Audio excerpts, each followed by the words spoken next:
श्रीराम समर्थ। जय जय रघुवीर समर्थ। Happy life या चॅनलमध्ये सर्वांचे स्वागत आहे।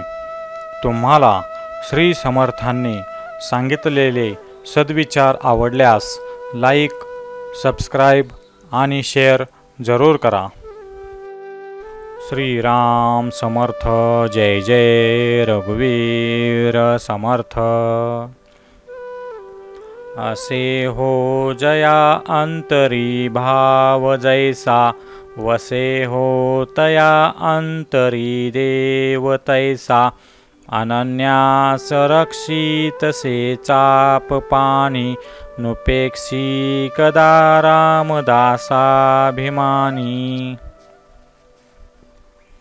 माणसाच्या अंतःकरणात ज्या प्रमाणात ईश्वराबद्दल अस्तित्व भावना जागृत असते, त्या प्रमाणात ईश्वरी सत्ता त्याच्या अंतःकरणात प्रगटपणे अनुभवास येते।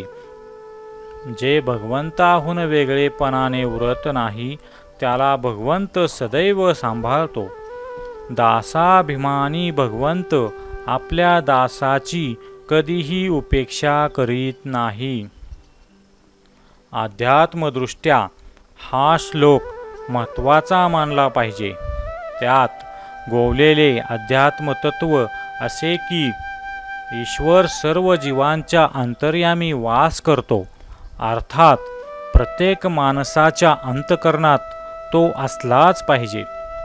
त्यास प्रकट होण्याचा मार्ग मोकळा करणे आपल्या हातात आहे।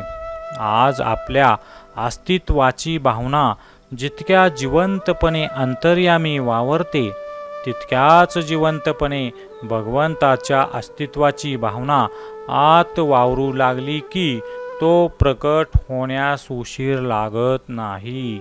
ईश्वराने प्रथम संकल्प केला, तो सत्य संकल्प असल्याने लगेच विश्वरूपाने साकार झाला।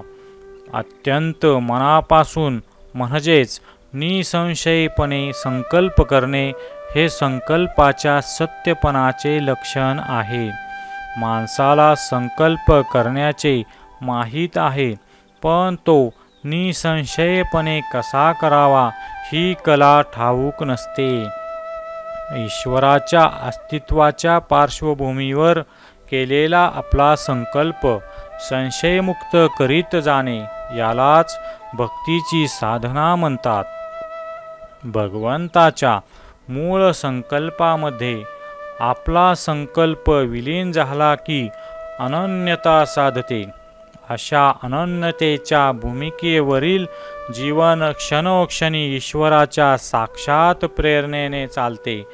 त्या जीवनावरील व्यवहाराचे कवच जसेच्या तसेच राहते, पण अंतर्यामी दिव्य प्रकाश उजळते।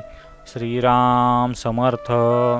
जय जय रघुवीर समर्थ।